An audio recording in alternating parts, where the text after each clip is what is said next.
Menjadi sebuah keluarga yang utuh adalah dambaan bagi setiap orang. Tapi sayangnya, tidak semua orang bisa mendapatkan hal tersebut.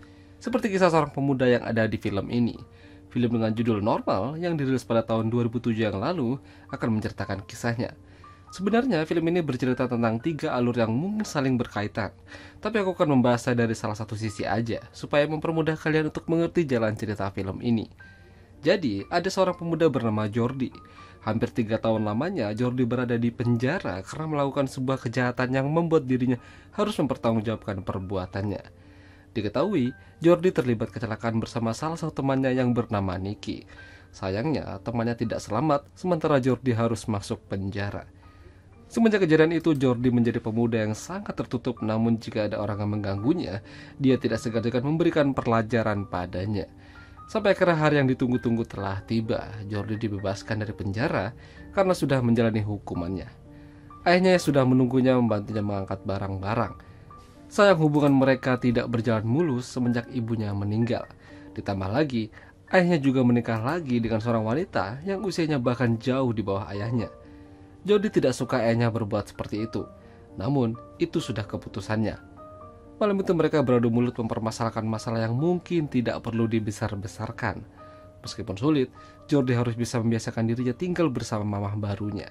Kalau kalian punya mama tiri baru seperti ini, kira-kira gimana? Ayahnya Jordi bekerja di sebuah perusahaan yang pekerjaannya cukup menyita waktu. Jadi hampir setiap hari ayahnya akan pulang larut malam, dan tentu saja perhatian yang diberikan pada Jordi hanya sebatas di meja makan saja. Setelah itu ayahnya pergi sambil mengatakan kalau Jordi harus mendapatkan pekerjaan dalam waktu 1 minggu ini, karena ayahnya udah malas membiayai anaknya lagi.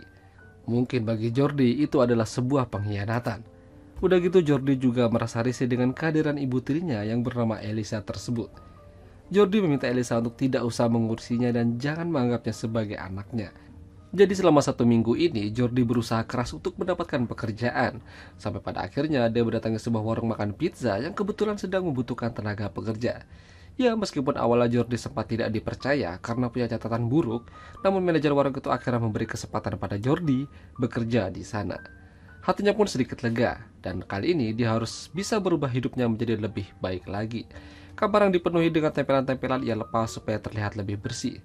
Setelah selesai mencopoti tempelan-tempelan, Jordi lantas berolahraga tangan karena memang sudah lama sekali dia tidak melakukan permantapan. Saat sudah mencapai puncaknya, Jordi dikagetkan dengan Elisa yang masuk tanpa permisi. Untungnya, Jordi dengan cepat memasukkan rudalnya jika tidak bisa gawat nantinya. Jordi lantas keluar untuk mencari udara segar. Sampai di taman, dia bertemu dengan salah satu teman SMA-nya yang kini jadi lebih cantik. Awalnya Jordi sok jual mahal dan tidak ingin diganggu, tapi nyatanya dia juga butuh bersosialisasi. Dia butuh seorang teman curhat. Padahal Jordi bisa menggunakan Elisa jika dia hanya butuh teman. Namun sayang, dia terus menganggap Elisa hanyalah seorang pembantu. Bahkan, dia juga nggak mau bajunya dicucikan olehnya. Sampai suatu hari saat Jordi pulang kerja, dia tidak sengaja mendapati Elisa sedang sisiran tanpa mengenakan sehelai kain pun. Sontak aja Elisa juga terkejut sambil meminta maaf. Pandangan Jordi pada Elisa seketika berubah saat itu juga. Perlahan dia mendekati Elisa dan permantapan pun terjadi. Sayang kebersamaan mereka tidak bisa lama-lama karena ayahnya Jordi secara mengejutkan pulang lebih awal. Elisa sangat senang bisa kembali beraksi karena selama ini dia tidak mendapatkan hal tersebut dari ayahnya Jordi. Kesibukan yang menyita waktu membuat Elisa hanya bisa menjadi obat nyamuk aja. Dan karatan, Jordi mulai mengenal dan mulai bersimpati pada Elisa. Sampai suatu hari saat di tempat kerja, Jordi kedatangan teman wanitanya lagi yang bernama Melissa. Ya, Melissa, bukan Elisa. Melissa terkejut kalau ternyata Jordi bekerja di sana.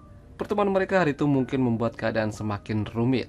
Melissa ingin sekali mengajak Jordi jalan-jalan dan pergi ke pesta yang akan diadakan malam ini. Entah Jordi bisa apa enggak, yang jelas dia masih belum bisa memastikan ajakan Melissa. Percakapannya dengan Melissa yang itu bahkan membuat beberapa pelanggan harus antri. Jadi dia kena tegur oleh manajernya untuk menyudahi pembicaraannya jika tidak penting.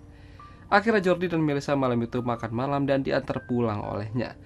Karena sudah sampai di rumah, Jordi menawarkan Melissa untuk masuk ke dalam sebentar. Melissa awalnya tidak mau karena takut dimarahi ayahnya Jordi. Namun nyatanya, di rumah tidak ada siapa-siapa. Hanya ada Melissa yang mungkin sudah tertidur lelap. Di dalam rumah, Jordi bercerita tentang ibunya yang sudah lama meninggal. Dia kangen dan mungkin tidak ada orang yang bisa menggantikannya. Malam itu hampir menjadi malam yang panjang bagi mereka, namun sayang saat akan cipokan, Elisa datang memergoki mereka. Elisa jadi sangat terpukul melihat Jordi menggandeng wanita lain. Memang sih Jordi masih muda dan lebih cocok dengan yang muda juga, tapi dia baru aja mendapatkan kehangatan dari anak tirinya tersebut. Tidak ada yang bisa mereka lanjutkan malam itu.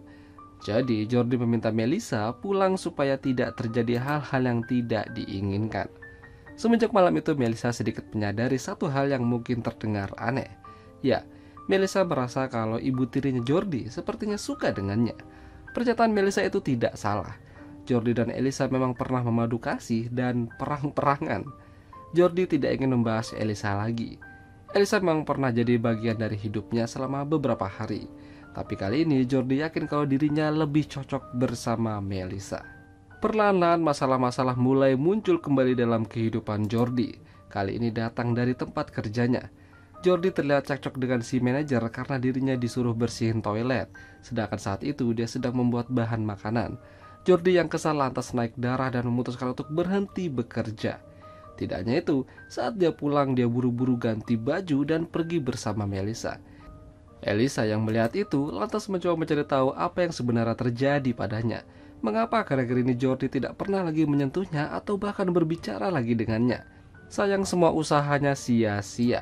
Jordi tetap pergi bersama Melissa, meninggalkan Elisa yang terlihat menangis. Jordi mungkin menjadi pribadi yang nyebelin seperti itu bisa saja karena masa lalunya yang kelam. Salah satunya tidak sengaja menghilangkan nyawa sahabatnya yang terlibat kecelakaan.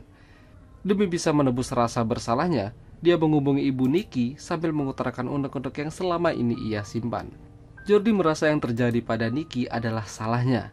Seandainya aja dia tidak kebut-kebutan, mungkin sahabatnya itu masih di sini. Namun semua itu sudah menjadi takdir. Ibu Nikki tidak menyalahkan siapapun. Yang terjadi biarlah terjadi. Sepulangnya dari sana, Jordi melihat Elisa duduk di depan rumah dengan muka lebam dan ada sedikit darah di bibirnya. Jordi bertanya apa yang terjadi. Lalu tak lama ayahnya muncul sambil memukul Jordi karena sudah berani dekat-dekat dengan ibu tirinya sendiri. Ayahnya tahu apa yang dilakukan Jordi bersama Elisa. Ya, Elisa terpaksa menceritakan apa yang terjadi. Perkelahian di antara Jordi dan ayahnya malam itu sangat intens. Ayah Jordi yang mendapat pukulan dari Jordi lantas tidak sanggup lagi dan dibawa ke rumah sakit oleh Elisa. Sementara Jordi kabur bersama Melissa naik bus entah pergi kemana. Setelah malam ini mungkin Jordi tidak akan pernah pulang ke rumah lagi dan hubungannya dengan ayahnya mungkin sudah selesai. Begitu juga dengan film ini. Itulah tadi alur cerita film Normal. Jika kalian suka dengan video ini, jangan lupa untuk tinggalkan like alur. Dan sampai jumpa.